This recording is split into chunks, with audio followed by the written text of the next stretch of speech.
কম খরচে মাশরুম চাষ করে আপনিও মাসে লাখ লাখ টাকা ইনকাম করতে পারবেন। আর আমার এই পুরো ভিডিওটা আপনি যদি দেখেন তাহলে আপনি খুব সহজেই কোনো ভুল ছাড়া বাড়িতে মাশরুম চাষ করতে পারবেন আর মাস গেলে বেশ ভালো পরিমাণ টাকা ইনকাম করতে পারবেন। তাই আন্তর্জাতিক পুরস্কারপ্রাপ্ত এক দাদার কাছে চলে গিয়েছিলাম মাশরুম চাষের খুঁটিনাটি বিষয় জানতে, আর সেটাই তোমাদেরকে দেখাবো যে উনি কিভাবে চাষ করে এতটা সফলতা অর্জন করেছে। এটা হচ্ছে কি বর্ষার খড়, দুধেশ্বর খড়, পান্নাই খড়। এটা হচ্ছে বর্ষাকালে খড়টা হলে ভালো হয়। এই খড়টাকে আমরা 1 থেকে 2 ইঞ্চি পরিমাণ কেটেছি। এটাতে চুন জলে ভিজাবো। এটা আমরা প্রথমে ড্রামে জল ভরে নিয়েছি, কলের জল। এটা 1 লিটার জলে 5 গ্রাম পরিমাণ চুন দিয়েছি। দিয়ে এই খড়টাকে আমরা 12 ঘন্টা ভিজিয়ে রেখেছি। খড়টা এমনভাবে ভিজানো থাকবে যেন এটা জলের তলায় থাকে। ভেজানোর পর এই খড়টাকে আমরা ওখানে তুলে নেব, তুলে নিয়ে আবার সাদা জল দিয়ে ধুয়ে দেবো। সাদা জল ধুয়ে দিয়ে গরমের সময় এটাকে সিদ্ধ করতে হবে, বয়েল করতে হবে। বয়েল করার জন্য ওই যে আমরা ওখানটা বয়েল করেছি। বয়েল করার পর এটা আমরা ছাওয়াতে মেলে দেবো। মেলে দেওয়ার পর এটা প্যাকেটিং করতে হবে। এটা মাশরুমের জন্য এটা পলিথিন, এটা 18-24, এটা শালিমার লাইলন। ঠিক আছে, এটা পলিথিন। এটা আমরা প্রথমে কি করবো, এটা আমরা প্রথমে এরকম গিফটি দেবো শাড়ি কুচির মতো করে। এটাকে গাডার দিয়ে মাথাটা গোল করে ঘুরিয়ে নিতে হবে, যাতে এটা ঘুরিয়ে নেওয়ার পর এটা দেখছেন প্রথম স্টেজে 2.5 ইঞ্চি মতো ভাত দেওয়া আছে। এবারে এই 200 গ্রাম স্টোনটাকে আমরা সমান 4 ভাগ করে নেব।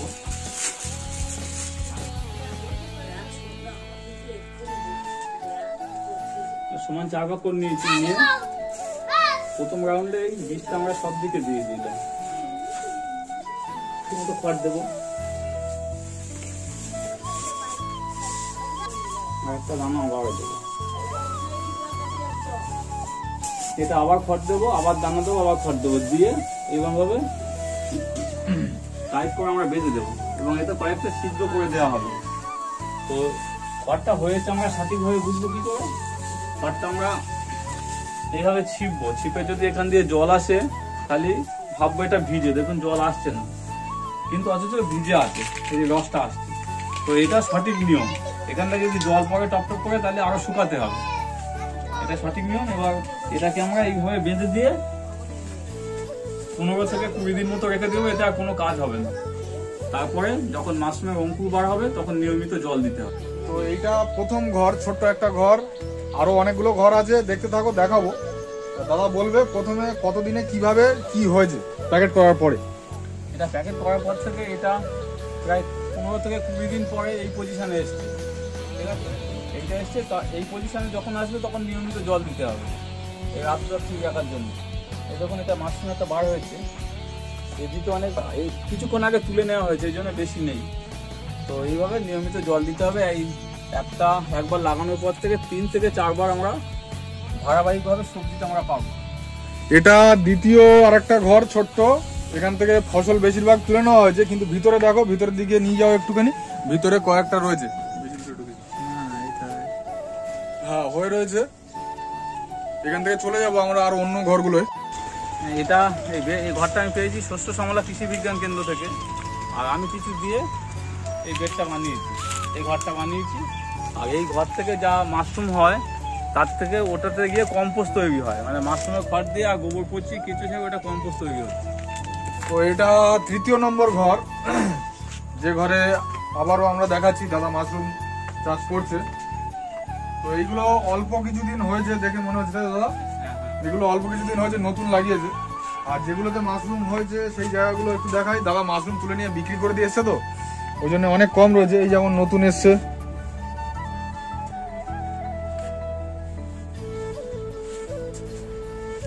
এটা একদিনের কুড়ি কি দাদা?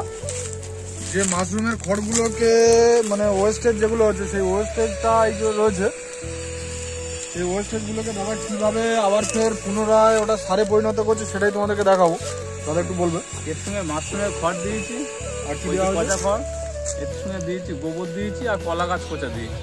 দিয়ে এটা দেখছেন এটা আধা পচা করা আছে, এটা পচানো আছে আর কি। এটা এতে কিছু ছাড়া নেই। এটা যখন কিছু খাবার উপযুক্ত হয়ে যাবে তখন এইখানে আমরা এসছি, এখানে সারটা আমাদের রেডি হয়ে গেছে। এটা ভার্মি কম্পোস্ট ইউনিট, যেটা ওর সঙ্গে রিলেটেড। তো কেঁচো এখানে রয়েছে, কেঁচো দিয়ে এগুলোকে দেওয়া রয়েছে। তো দাদা দেখাবে, এই যে দেখো কেঁচো, এগুলোকে কি কেঁচো বলে দাদা? এটা আইসোনিয়া। আইসোনিয়া কেঁচো। এই কেঁচো দিলে ওরা ওই যে গোবর আর কলা গাছের অংশ আর ওই যে খড়ের যে মাশরুমের যে অংশটা সেটাকে পচিয়ে ওরা এই সুন্দর ভার্মি কম্পোস্ট সার তৈরি করেছে। দেখো এই যে, এটা টুকে নিতে হবে। আর এই যে কেঁচোগুলো, এই কেঁচোগুলোই এই সারে পরিণত করছে ওগুলোকে। এটা অল্প কয়েকদিন হয়েছে কেঁচো ছাড়া হয়েছে, কেঁচো ভর্তি দেখতে পাচ্ছ, সার এখনো হয়নি, এগুলো কাদা কাদা হয়ে আছে। যখন ওটা শুকনো হয়ে যাবে তখনই পরিষ্কার মানে পুরো একদম সুন্দর জৈব সারে পরিণত হবে। এটা দেখছেন ডিকম্পোস্ট জল, এটা পচাবার জন্য আমরা ব্যবহার করি। এর মধ্যে দিয়ে আমরা একটু মিষ্টি দিয়ে দিই, দিয়ে জলটা দিলে এটা ডিকম্পোস্ট হয়ে যায়। এটা পচানোর ক্ষেত্রে অনেক সাহায্য করে। এটা এগুলো যেগুলো ভাসছে এগুলো কি? এটা ব্যবসা করলে একটু খারাপ হয়ে গেছিল, মিষ্টি দিতে হয় মাঝে মধ্যে। আচ্ছা, এটা দেওয়া এমনি প্লেন জলেই কি মিষ্টি দাও? হ্যাঁ, প্লেন জল মানে এই জলটা দিতে হবে আগে, এই কালচারটা নিয়ে তারপর ওটা মিষ্টি দিয়ে বংশবৃদ্ধি। আচ্ছা, এটা কিভাবে তৈরি হয়? জল, এটা 1 লিটার জল যদি কেউ নিয়ে যায়, এটা একটুখানি গুড়ের 1 কেজি গুড়ের মধ্যে আর এটা 200 লিটারের জলের মধ্যে দিয়ে রাখলে 3-4 দিনের মধ্যে এটা ডিকম্পোস্ট হয়ে যাবে। এটা আমরা যখন ওই ছানা, গোবর আর মাশরুমের ঘর পচাবো তখন দিলে তাড়াতাড়ি পচন প্রক্রিয়াতে সাহায্য করবে। ফার্মটা দেখছেন, এটা ওয়েস্টার মাশরুম ফার্ম। তো এটা সাধারণত শীতকালে হয়। এবার এপ্রিল মে থেকে এবার আমরা লাগাবো মিল্কি লাগাবো, এও চলবে। তারপরে হচ্ছে বর্ষাকালে পোয়াল ছাতু বলে, মানে এটা কন্টিনিউ করা যায়। 3টে মাশরুম সাধারণত হয়, ওয়েস্টার, মিল্কি আর পোয়াল। এই 3টে মোটামুটি আমি করি এখানে সারা বছর মাশরুম পাওয়া যায়।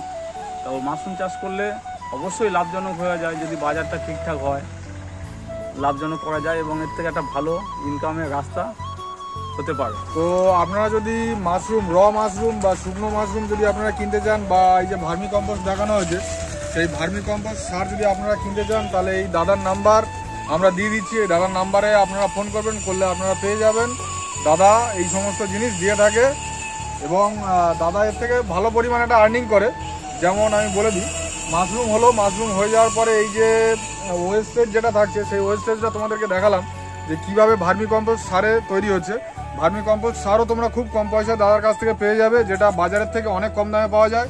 এবং মাশরুমটাও তোমরা কিনে নিয়ে রিটেলে ব্যবসা করতে পারবে, কারণ দাদা পাইকারি হিসাবে মাশরুম দেয়। দাদা একদিনে সর্বোচ্চ কতটা মাশরুম তুলেছে দাদা? আমার এই সিজনে 80 কিলো হয়েছে একদিনে 80 কিলো পর্যন্ত মাশরুম তুলেছে। মানে তোমরা বুঝতে পারছো কতটা হিউজ পরিমাণে দাদা মাশরুম কাল্টিভেশন করছে।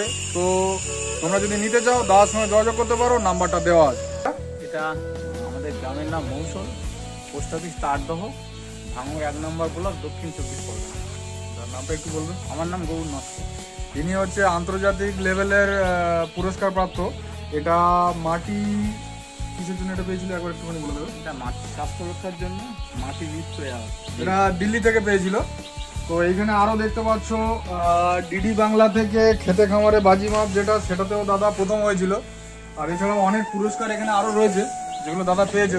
তো বন্ধুরা, তোমরা আজকে দেখতে পেয়েছো কিভাবে মাশরুম চাষ ভালোভাবে করতে হয়। সেটা ভালো ভালো মানুষের কাছে নিয়ে এসে তোমাদেরকে দেখিয়ে দিলাম, যে তারা এত বছরের এক্সপিরিয়েন্স তোমাদের সঙ্গে শেয়ার করলো কিভাবে করতে হয়। তো ভিডিওটা যদি ভালো লেগে থাকে সত্যি, তাহলে ভিডিওটাকে লাইক করে দিও এবং সাবস্ক্রাইব করে দিও। টাটা।